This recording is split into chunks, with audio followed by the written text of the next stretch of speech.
Hello, everyone. Welcome to BraveHearts. This is Sean Ling. In today's program, we invite a special guest, Pastor Leon Benjamin. Pastor Leon Benjamin is a senior pastor and bishop for New Life Harvest Church in Richmond, Virginia, and he's also the president and founder for Coalition of Leadership Union. So he has ran a very successful campaign to run for United States Congress, representing 4th District for Virginia. But however, we know the election has a dramatic evening on the election night, and so right now he's uh, facing the similar situation like President Trump. And in today's program, we invite him to join us and also talk about the current situation in the election. You can say legal battles to pursue election integrity, as well as his prospect on the coming January 6th, when many people come into Washington, D.C. So, Pastor Benjamin, thank you for joining me for tonight's program. Thank you so much, Sean. Thank you all for having me. And Merry Christmas and Happy New Year to you and to everyone. Yeah, and Merry Christmas to you and your families too. And so, I know that you are Gulf War veterans, and can you tell us a little bit about your military service? Yes, I got in right after high school, went into the reserves program and in the Navy, United States Navy, and then I went to college and end up going into active duty Mm, right in my years of college, and end up being stationed down in the Virginia Beach, Oceana. I was attached to an A4 squadron, Top Gun squadron, and end up eventually going to NES Norfolk, where I was attached to the John F. Kennedy mm, CV-67. wow. And we got that call on that illustrious day in 1990 that we had to go over to Kuwait. And so we set out, and so we were gone for over 6 months plus or so during the Gulf Wars. It was Desert Shield at first. We were going to just to see what was going on, but Desert Shield turned into Desert Storm. Mm, And so we launched attack there, and thank God that we were able to get back from that. But I learned a lot during the Gulf Wars and in my military experience. Taught me a lot of things like discipline and paying attention to detail, and mm-hmm. just learning how to serve my fellow man, and even protect those who may not even appreciate our our services. But I was thankful to meet so many great people, so many great leaders and generals and captains and so forth. It was amazing time. Yeah, in the 2000s when you stationed in Middle East, it was pretty challenging. Not like later on, right? You have maybe air conditioner the billets, and the soldiers in a much better situation, and even just the overall condition was much more challenging in the 2000, in early 2000s, right? So Yeah, I think everybody will yeah. I was appreciate your I was service. Yeah. glad. I was glad. I was in Turkey, Izmir, Turkey, and Talia. I was in Egypt, Alexandria. We went Cairo and some uh, Jeddah, Saudi Arabia. That's Mm. I actually gave my life to the Lord Jesus Christ in Jeddah, Saudi Arabia. Oh, So really? so I had a Very I had a interesting. Yeah. I had my own burning bush experience, so to speak, like Moses. But yeah, we went to several places, and so but it was a great experience. I'm very thankful to the Lord. Yeah, so it's actually a very important part of your life, right? You make your commitment to law and during your service, and Yes. then read your bio and saw a very interesting turn. So you were actually a Democrat in the past, and then you actually changed to a Republican to become more conservative. And can you share us this part of the experience as well? Yeah, well, I grew up in a family, all Democrats, of course. Uh, One of those things where you don't ask, don't tell. So I just Mm, did what everybody else did, and kind of grew up understanding some of those things were kind of like subliminal. And so if daddy was a Democrat, mom, that means that we all are Democrats. But as I came back from the war, and began to walk out my faith in some things. And then I got called into ministry. mm, I started seeing some of the differences as far as what I preach, what I believe, and then how I vote. And it came into some conflict, but the conflict wasn't with God. The conflict wasn't with God. It was with me. mm, And as a man of faith, what do I really truly believe? And some will try to separate politics from church, separate some church and state. But for me, I've come to the realization that politics is a part of everything you do. mm. And so you can't live this way on Sundays and then vote this way on Tuesday. They got to come together and agree. And I saw that, nothing against my family or anyone. I love my family. I love Mhm, them. But when I made the decision and I'm a conservative anyway, mm. but I saw that conservative values were more on the Republican side than on the Democrat side. And I made the switch somewhere around 2006, 2007. Got some people disappointed, and it, and it happens. they said, "What are you doing? Are you crazy or something?" you know, and I just gotta say it like I feel it. But they say black folks shouldn't be Republicans. We heard Biden say, Vice President Biden say that if you're not uh, black, if you don't vote Democrat, if you're not black, if you don't vote Democrat. Okay, But you so woke up I so broke. early.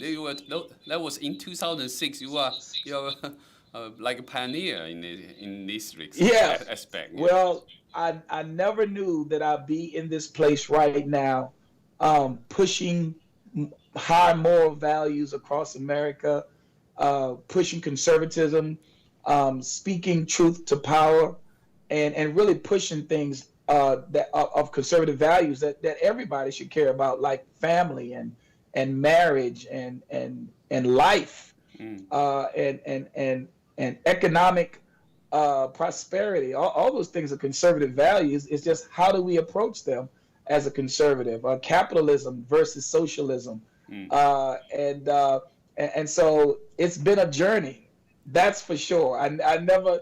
If God would have told me earlier, I might have ran away like Moses. Okay, Well, God's but always have but miraculous arrangement for our lives. yeah, So, yeah, yeah. so can you also tell us, your coalition, is it also pursuing, moral high grounds, bringing the Yeah. people back to Coalition. traditions? We decided a few years back, 2017, 18, to put together a coalition that would focus on the moral values of our nation. When President Donald Trump he became president in 2016, we saw a very wide door open up for conservative values, and especially for the Christian Mm, church, for the body of Christ. And that's not to say, and again, freedom of religion, our First Amendment. We saw a wide door that anybody who wanted to really live a high moral ground, the platform was there to do it with this administration.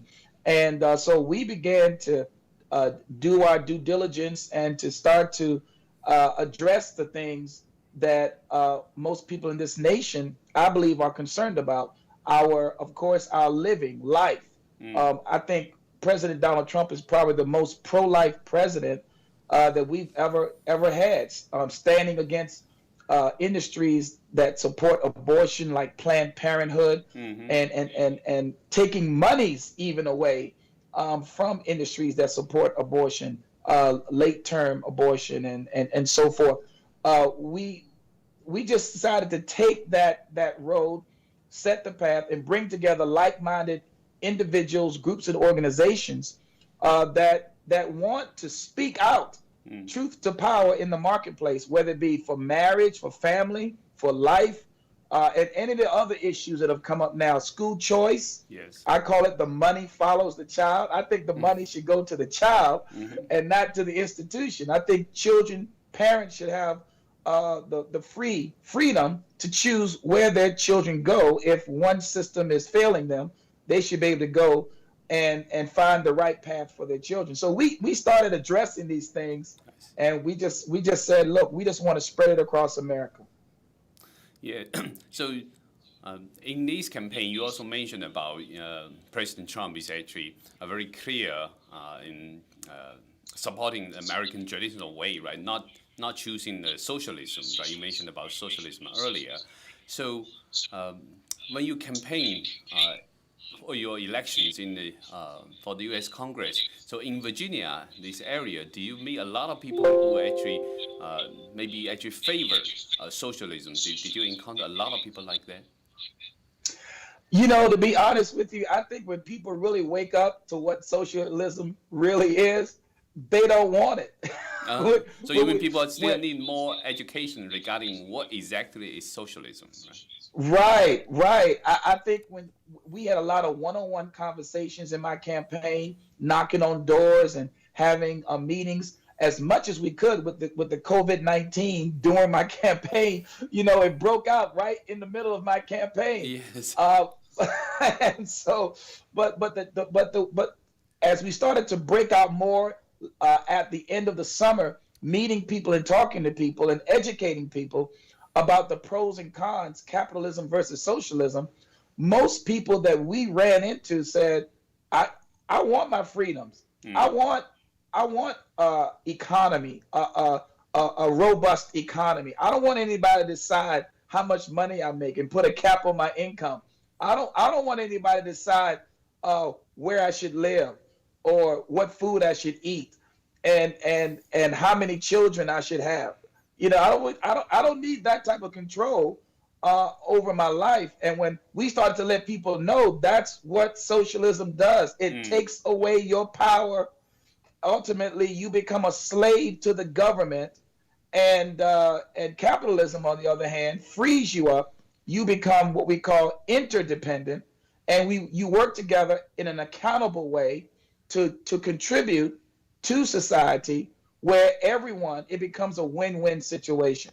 And so we in our campaign, we didn't run into a whole lot of people that says, I'm going to vote for socialism. If they knew my opponent, what he really stood for with some of his policies, and I think that's why in this election, we really felt that we had the upper hand, and that we knew that people were really waking up, whether they be Democrat or Republican, black or white. They were waking up to the fact that we don't want our lives to be controlled by special interests and by foreign nations or by a government that thinks they should be so big that they just take over everything in our lives, our health, our medical systems, take over our educational systems, take over big business, take over our, no. Yeah, big government control everything, right? Control everything. And I think the people voted. I really believe the people voted. They voted their voice, and that was for the candidate that would represent them in the 4th Congressional District. Now, whatever happened on November 3rd, we don't know everything that happened, but we're looking at and keeping all of our options open to what happened. I haven't conceded, and so we're leaving our options open. No nation, especially America, should want to see what happened to our president and across the board in this election, to want to see this happen where we felt like our vote did not count, you know, Yes. and that legal votes did not count, but illegal votes did. I don't think any nation would want to see that, and I'm just really very convinced that President Trump, that he did win, And that he win did win. landslide, right? Yeah, he won by a landslide, and that might have also affected everything down ballot wise as well. Uh, but to see this going on right now, I'm hoping that the patriots around this nation would wake up and be stirred up right now to say this cannot happen in America, and that they should be uh, on edge right now, and vocal, and calling their legislators, and calling and finding out what really went on, and this must be fixed, because if this doesn't get fixed, what else is there going to be um, to look forward to in our nation if we can't have free and just and fair elections? Yeah, and I believe people definitely not giving up right now. And actually, I just had a conversation with a group, and they collected millions of fundraisings, from grassroots efforts, and they will do a lot of advertisement, even just for these coming few days before the new year, to let more people know about election fraud issues happening in so many key swing states. So if people organize themselves to do these kind of huge spendings and huge campaign to educate the Yes. public, and I'm really glad to see this kind of news coming out. Otherwise, a lot of times the news are upsetting. so, so Yeah, well, we don't want anyone to lose hope right now. There are still several pathways that our president can win. can you Well, he's elaborate? not Yeah. really trying to win. He already won. We know he won. But the pathways to verify and to clear up that there's still several pathways. One uh, uh, being, of course, we got the Senate coming up, meeting with the Congress, and the electors, and that we pray that our legislators would do the right thing and choose the electors that will give President Trump the electoral votes that he needs. We also have Vice President Mike Pence. I'm hoping everybody would pray for Vice President Mike Pence right now, Mm. because he has a big responsibility coming up on January 6th as well, to either reject or accept the electors. Mm. And then we have cases still pending in the Supreme Court that are being now looked at.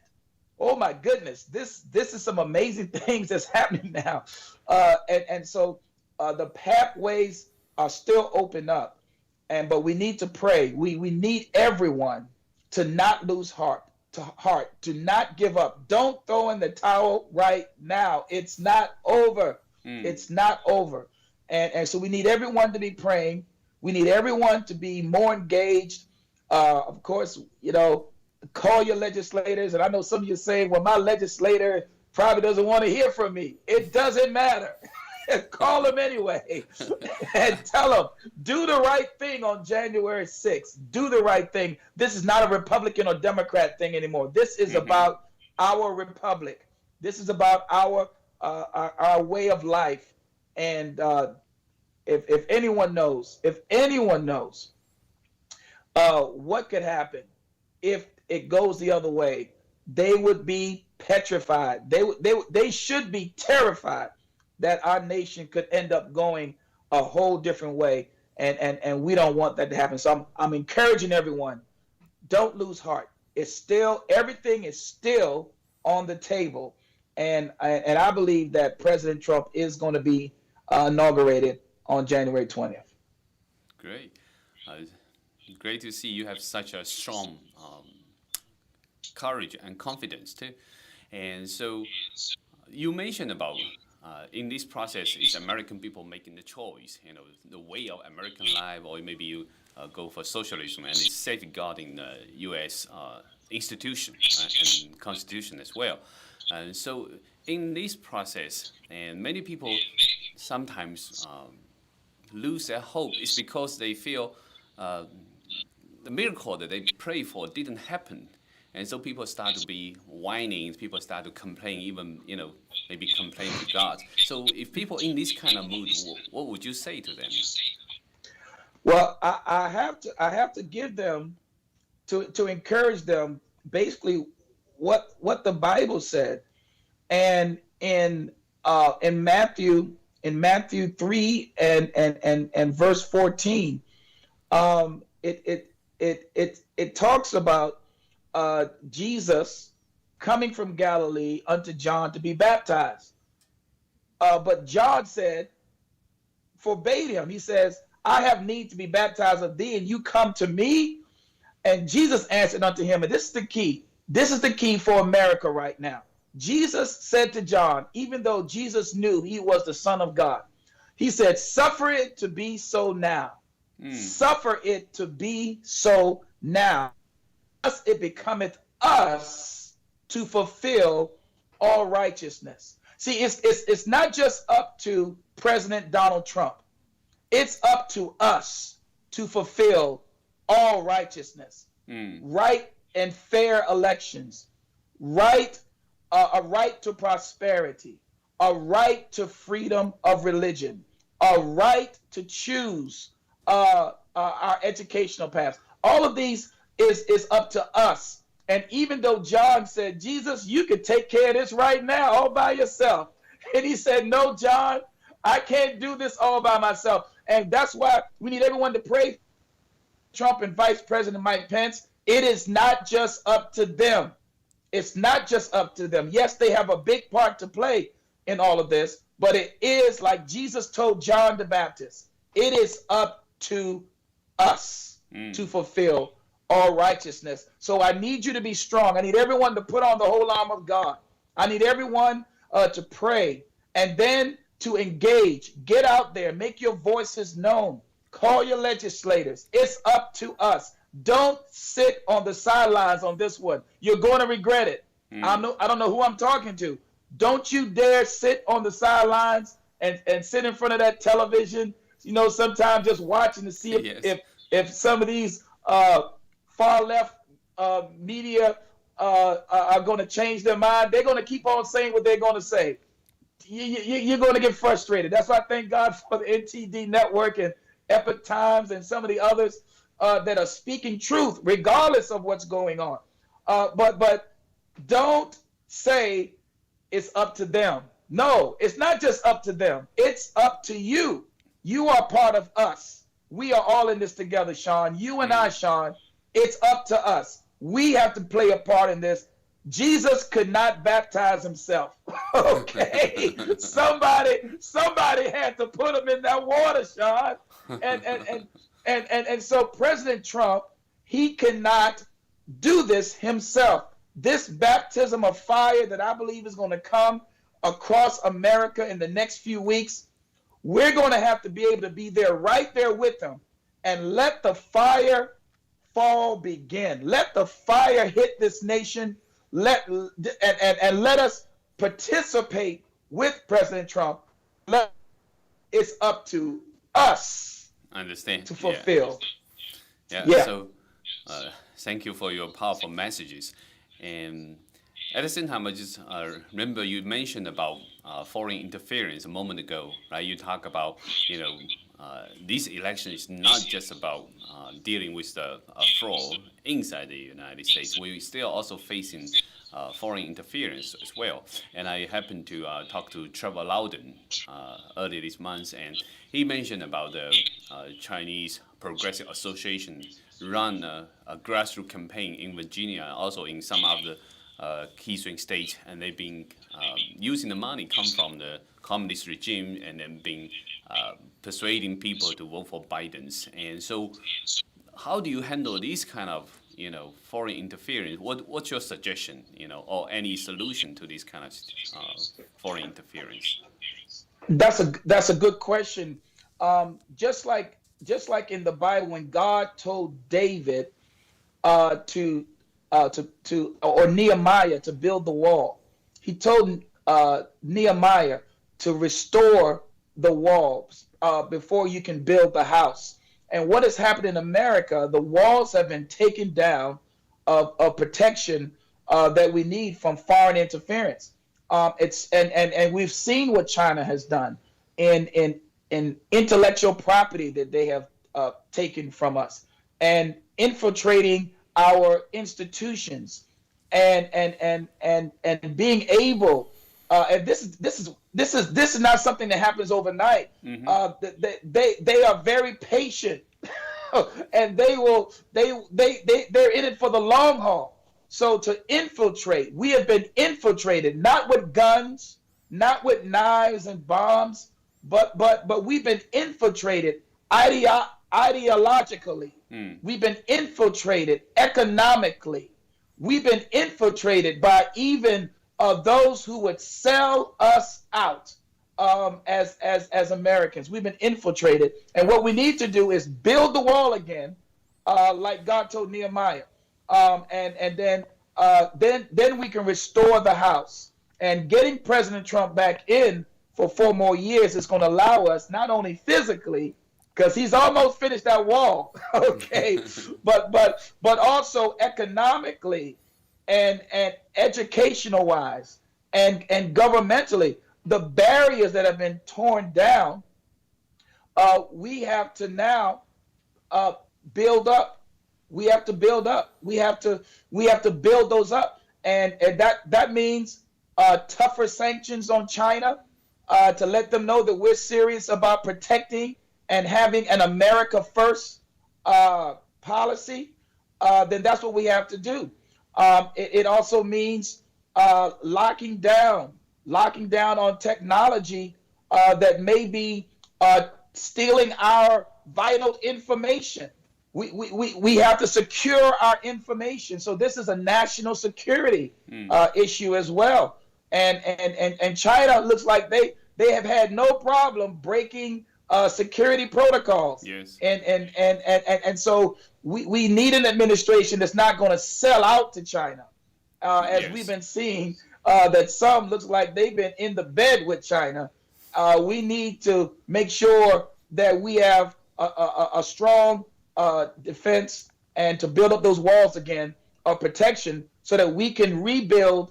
And we know President Trump did an awesome job his first 4 years. The highest stock market numbers, the highest employment for minorities, Asians, and Hispanics across the board, the lowest unemployment, the same thing for minorities, Hispanics, and Asians across the board. For women, highest employment for women. Yes. It's all across the board. We've seen the military restored back to fullness.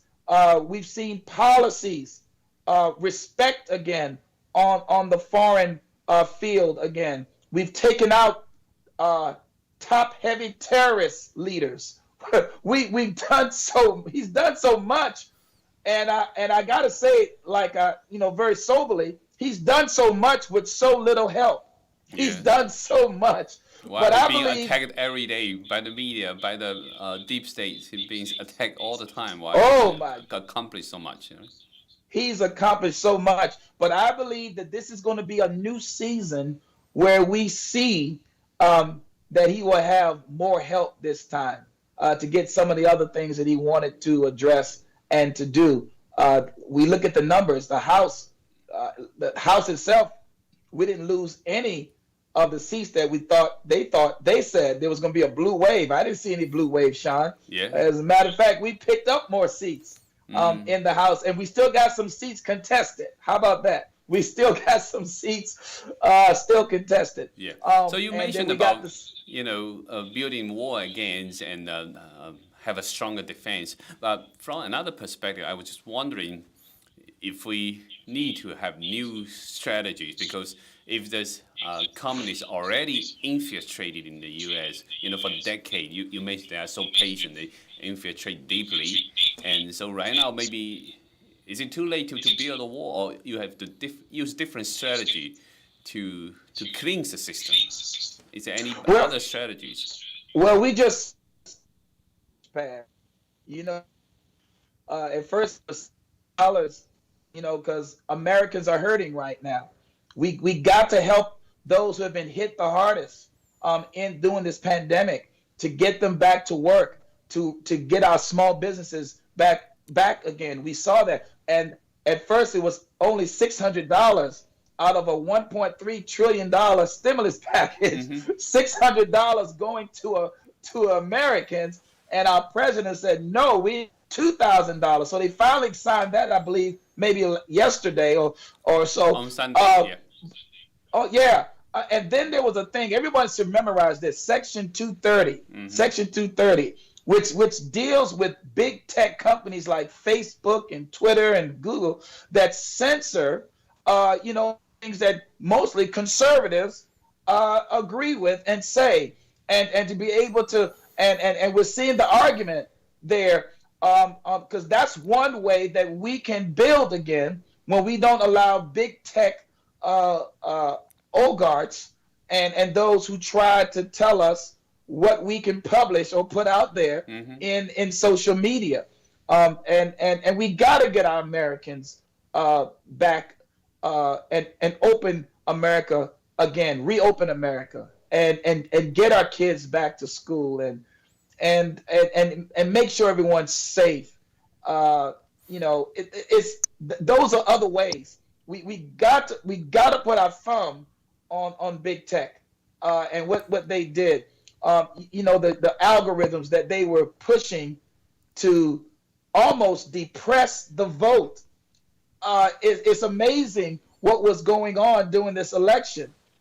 Millions and millions of dollars spent to depress the vote. Mm-hmm. We saw the polling. The polling was ridiculous. Everywhere you go, Trump's not winning. He's not winning, and thank God for some other polls that said, yes, he is. But the majority of it was suppressed. The vote was highly suppressed by these big tech companies. Mm. So the big tech company, in certain ways, like it runs like the Communist Party's propaganda bureau. They are censoring people's voice. Yeah, we need Section 230. We got to take those protections away from these big tech companies. So when they do things like that, they're fine. They just can't say, and then they put a little clause on there. I think they really are starting to see now that President Trump may be getting back in on January 20th. So they're probably kind of glad that they're not closing everything down. They put little disclosure lines out there, but we have to be able to be free here in America, because that's what our Constitution is all about. So what do you think about Mitch McConnell's approach? Today Mitch McConnell, he actually put the $2,000 stimulus check, binding together with the Section 230s. Yes, these you can call it it's a protection shield for this big tech company, right? So he put these together. So he want the Senate to vote for these two together. What do you think about these strategies? I think Mitch is across the board, calm and streamlined, and I'm hoping that he will encourage the Senate to do the right thing. There's a lot of, as they say, pork in that stimulus bill. There's a lot of money. There's a lot of money going to things that we know have nothing to do with getting America back on its feet. And we want, hopefully we can, Mitch can encourage the Senate to stand strong with the president. Don't flip out now. Don't leave the president hanging right now. He needs a strong Senate right now. He needs a very strong Senate, and no one's for all of that spending. Even Democrats, some are not for all that spending. But right now we need Mitch McConnell to step up and to put things in perspective so that America can be open first. But some of the frivolous spending components within that stimulus package needs to be cut out. It just needs to be cut out. So I'm so glad that the president redlined a lot of those items inside the package. I mean, you're talking about 6,000 pages, okay, yes, of pork. A lot of pork in those pages, Sean. And so he redlined some of those so that they can be revisited. And he was very adamant about that. And so we need Mitch McConnell to step up in the Senate to know that some of those things need to be addressed and to come back and say, do we really need to send millions and billions of dollars to some of these places that we know shouldn't even be getting the money in the first place?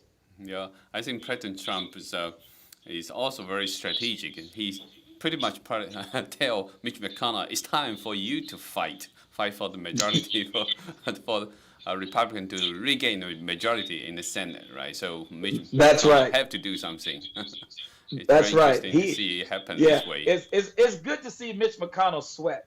It's good to see him in a corner when he has to come out and do something. And I think this is one of those occasions where he just had to come out and do something. So maybe my last question. So what if the outcome on the January 6th was not ideal as you expected? So what will people do after January 6th or before January 20th? Well, that's the thing. We got to believe in our process, and that's why we're asking everyone. The president, of course, has asked everyone to come out on January 6th and to show their support and their voice for fair and just elections. And I believe that we need to just stand strong, Sean. We need to stand strong. It's up to us now. Just like we read here in Matthew 3 and 15. Let's not leave the president hanging, okay? Let's not just say, well, he's strong, he's a tough cookie, he can handle the deep state all by himself. No. It's up to us now. All righteousness. That means that the Constitution was written, and Benjamin Franklin said to that young lady, whoever asked him, is this a good idea, Benjamin Franklin? And he said, it's a republic, yes, if you can keep it. Okay? Yes. And so the challenge right now, the ball is really in our court. So January 6th, let's show up strong. The ball is in our court. Whatever happens after that, we'll just, whatever needs to be done after that. But we got to stay confident. We got to stay strong. This is a republic. This is history right now. This is what we call the turning point. This is the crucible. And the patriots in America must stand strong. We must stand together, and we must stand united. And so we got to do it now. Don't wait till 2022 and 2024. I know some have been telling President Trump to run in 2024. Forget that. Forget it. Yes. Forget it. If you have an election floor, such a systematic election floor in this time, you can't expect another election can be run properly. No. This is the stand. We're going to take a stand. We are going to stand strong with the president and with we're going to encourage our legislators, right? We're going to put some pressure on our legislators. And of course, you got the runoff going on in Georgia, January 5th. Thank God that Perdue is calling out Asaf and some of his dealings with China and some of the things that he's been doing, and Kelly Loeffler that she's calling out Warnock, and he can't even answer certain questions when it comes to does he believe in Marxism. He can't even answer the question. All far left opponents, right? Yeah, so we got a lot to stand for. We got a lot to fight for. We got a lot to believe God for, and we believe if we come together, it'll happen. It'll happen. And I am encouraging every patriot right now, every believer, every Christian, everyone that cares about this nation, and you don't even have to be a Christian. If you just love freedom, if you just love making your own money and nobody telling you how much money you can make, if you just love family, you need to be a part of this. January 6th, you need to be a part of what's going on right now up to January 6th. Don't lose heart. Stay in the fight. We will win if we don't quit. All right. You ended with a very strong statement. Thank you very much. I'm really glad you can join us today before the New Year's. And thank you very much. Yeah, thank you, Sean. Happy New Year to you and Happy New Year to America. God bless you. Yeah, God bless you. Happy America. Happy New Year to all America. Thank you very much. And thank you everyone for watching today's Braveheart program. And I remember President Abraham Lincoln once said, the biggest concern is whether we are on the side with God because God's always right. Not on the other aspect is like you choose whether the God's on our side, but actually whether we are on the side with God. All right. So thank you for watching today's program. And this is Sean Ling. We'll see you next time.